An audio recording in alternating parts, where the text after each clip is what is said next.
ini guys, sudah lumayan guys, setinggi ya, lebih tinggi dari saya guys, berarti hampir 2 meter.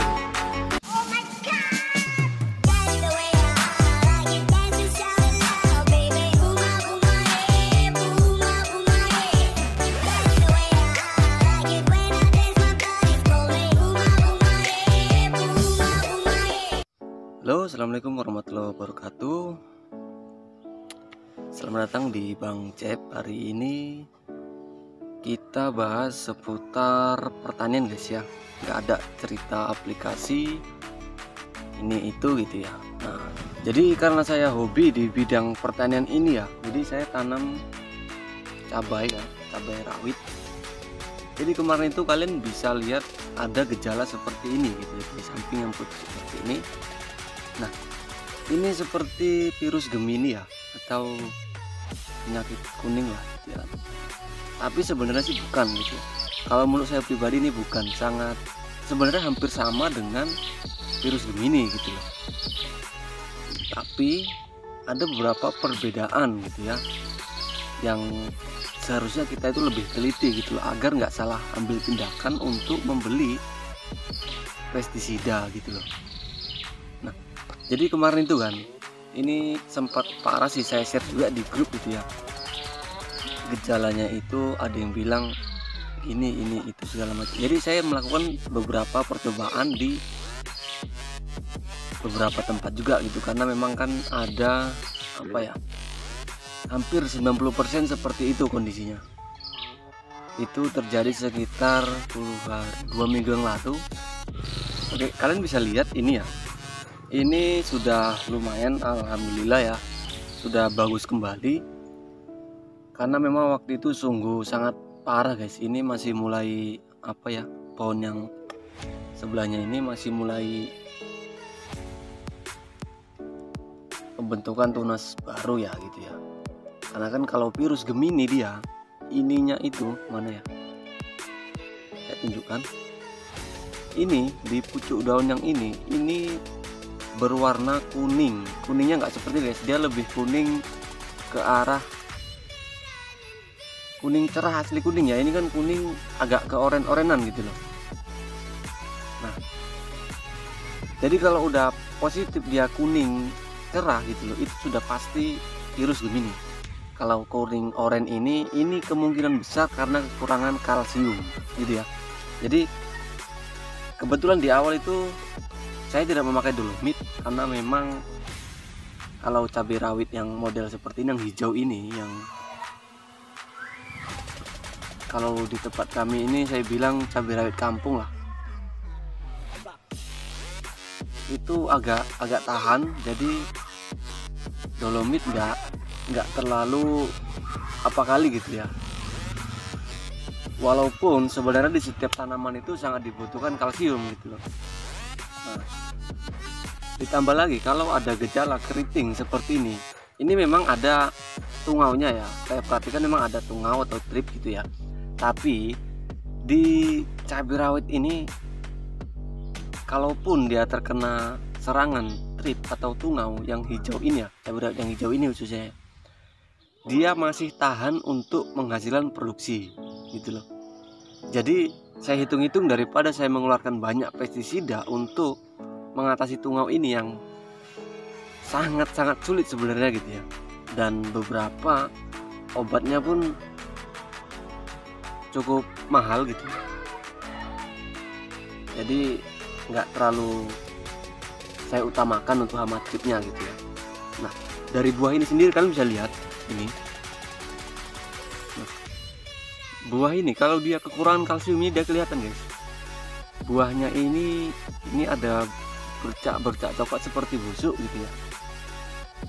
Kebetulan sudah ada juga gitu ya.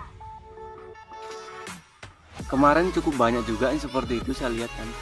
Tapi alhamdulillah sekarang setelah saya spray dengan menggunakan kalsium plus boron, bunga rontok itu sangat berkurang drastis. Dan sekarang hampir tidak ada lagi yang rontok. Itu sudah muncul tunas yang baru, Nah kemarin tuh ini serangannya kemarin nggak begitu apa ya. Nah kita lihat serangan yang sangat-sangat fatal kemarin tuh guys.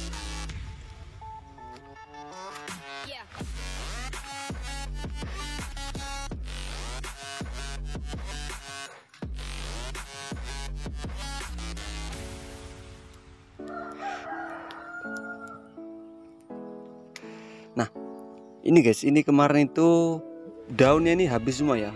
Dia waktu itu daun mudanya itu seperti ini. Nah ini daun mudanya seperti ini, daun muda waktu itu ya hancur kuning semua gitu ya, dan daun yang tua itu masih normal seperti contohnya ini.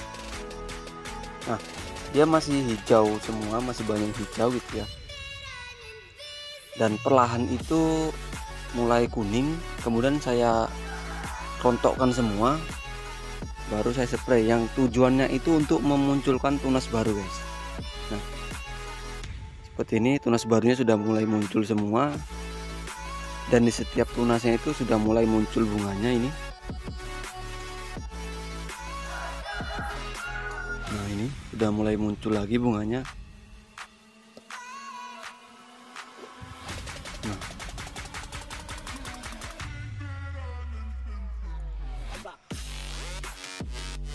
oke, terus waktu itu juga ada yang ngomong gitu ya, suruh pakai apa ya, pakai, sorry panas sekali.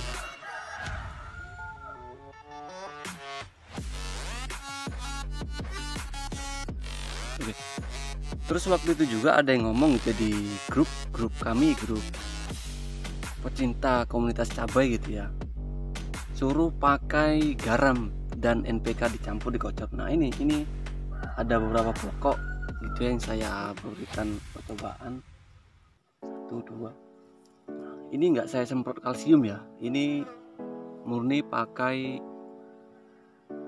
garam dan NPK. Tidak ada perubahan yang terlalu apa ya, dan malah menimbulkan ini guys, penyakit layu ini disebabkan oleh jamur ini.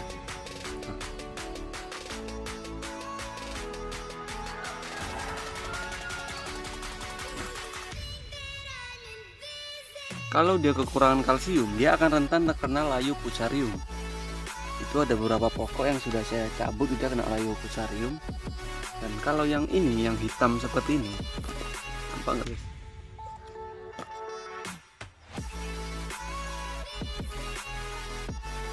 Saya ambilkan satu.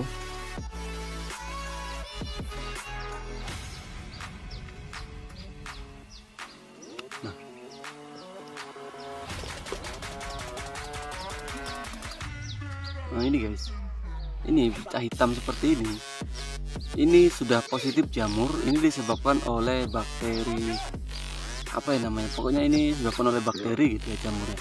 Ini bukan layu fusarium gitu. Nah jadi karena kemarin tuh banyak yang terserang layu fusarium, makanya saya lebih memutuskan untuk memakai kalsium plus boronnya gitu ya. Karena kan sebenarnya sih mau niat pakai apa ya, pakai dolomit gitu, tapi saya kurang suka karena kan dolomit ya ada mengandung magnesium juga sih. Ya nggak masalah sih kalau pakai dolomit juga, cuman kan karena kemarin tuh banyak buah yang rontok, jadi saya lebih memutuskan untuk pengambilan kalsium dan plus boron gitu loh, karena kan boron sendiri bisa mencegah buah dari rontok gitu loh. Makanya untuk selanjutnya gitu, bagi teman-teman sekalian yang hobi di budaya cabai itu ya lebih baik perbanyak kalsium gitu loh. Karena kalau sudah banyak kalsiumnya itu nggak apa-apa sih, nggak terlalu pengaruh kali, hanya saja kelemahannya di batangnya itu nanti akan rapuh gitu loh, ketas lah jarene daerahku itu ketas gitu guys, jadi agak sedikit rapuh gitu. Dan dia akan lebih tahan terserang penyakit layu fusarium gitu loh. Akarnya lebih berkembang, pohonnya menjadi tinggi walaupun agak sedikit rapuh. Cuman itu saja kelemahannya guys. dan kita bisa memancing atau menambah lagi perangsang buah gitu. Ya bisa pakai yang beredar lah, apa yang cair atau yang model pupuk NPK, nggak masalah gitu guys.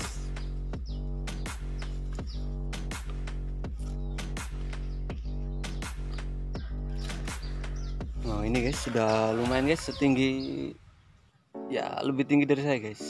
Ini guys berarti hampir 2 meter guys. Kemarin sempat menurun guys produksinya guys.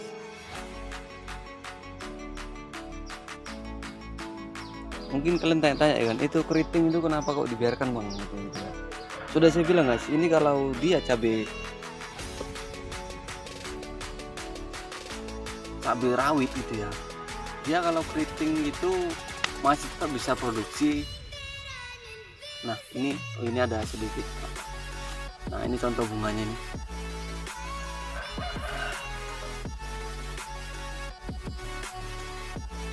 Ini nah ini karena kurang kalsium dan boron, dia akan menyebabkan buah menjadi rontok. Nah ini sekarang sudah muncul banyak bunganya guys, pentelnya sudah banyak gitu. Oke lanjut lagi gitu ya, bahas keriting tadi tuh kenapa gitu loh kok dibiarkan aja keritingnya gitu. Karena gini guys, tadi saya bilang kan kalau dia cabai rawit yang ini kalau terkena keriting sama trips tungau itu masih bisa berproduksi gitu. Berbeda halnya dengan CMK cabai merah keriting, itu kalau sudah terserang trips produksinya akan menurun, bahkan hilang sama sekali gitu. Di beberapa kasus nanti satu pohon yang terserang buahnya muncul hanya 2 gitu. Jadi kan bisa jadi produksinya hilang gitu. Nah, berbeda dengan cabai rawit ini, walaupun dia masih terkena keriting tapi masih bisa menghasilkan buah. Terus sebenarnya cabai yang model ini ya, yang model hijau ini, dia tajuknya itu melebar gitu ya, nggak bisa terlalu tinggi karena memang ini sifatnya dia melebar ke samping gitu loh. Berbeda dengan cabai rawit yang berwarna putih itu guys. Kalau di tempatku itu ngomongnya cabai capla, itu dulu nggak laku ini guys, nggak tahu kenapa gitu ya. Kok padahal itu lebih pedas, lebih besar buahnya, cuman waktu itu dulu nggak begitu laku di pasaran. Mereka lebih suka yang ini. Tapi seiring berkembangnya waktu, beberapa tahun kemudian itu sekitar saya masih sekolah itu 10 tahun yang lalu itu hampir nggak laku guys. Tapi sekarang di pasaran sudah mulai banyak yang nanam, pun sudah ada juga. Nanti mau coba tanam yang itu, karena waktu itu saat di Kalimantan kemarin itu saya tanam yang versi itu gitu, lumayan bisa tinggi. Kalau yang itu dia lebih bisa tinggi mencapai banyak guys.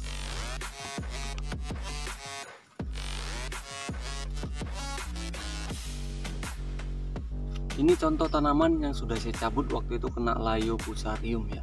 Ini yang kering itu di bagian pangkal batang sampai ke akar ini ya. Ini waktu itu sangat kering gitu ya. Nah, dia kelemahannya di sini, layu fusarium itu dia langsung menyerang akarnya guys. Jadi gejala itu timbul ya cukup lama sih dia bertahan, tapi kalau sudah gitu bagusan ada yang dicabut, ada yang enggak gitu ya, nggak masalah sih ya kalau memang sudah terserang gitu. Karena memang sampai saat ini itu belum ada ditemukan untuk mengatasi layu fusarium, yang ada itu hanya mencegah. Nah ini karena dia kurang kalsium, akarnya kurang banyak, makanya lebih rentan terkena layu fusarium. Jadi kalian harus bedakan gitu ya antara layu fusarium dan layu karena bakteri.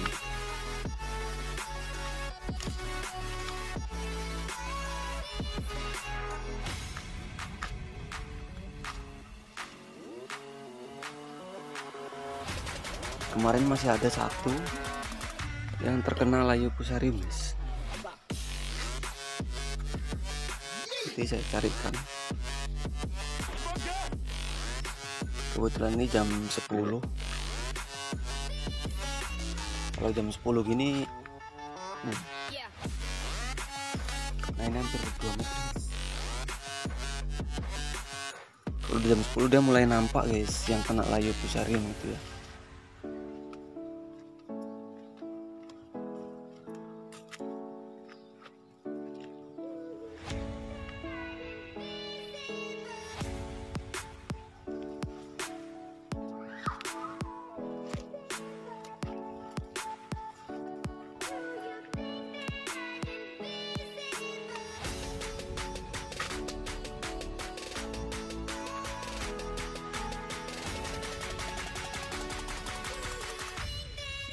Guys, tinggi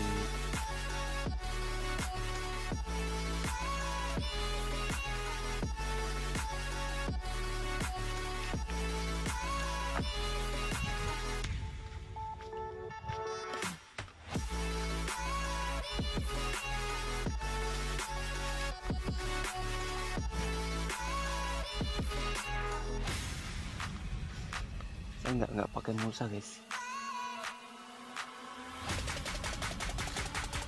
mahal.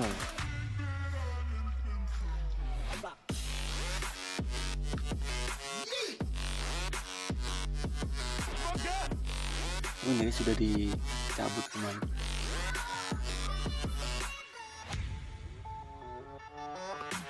Ada banyak struktural pokok itu sudah dicabut.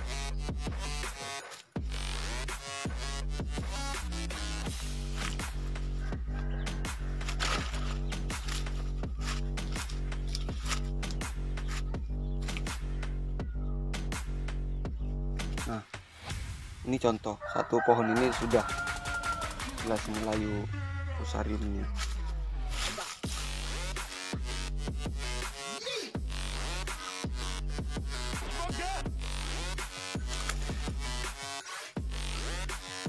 Ini di bagian bawah ini sudah kering.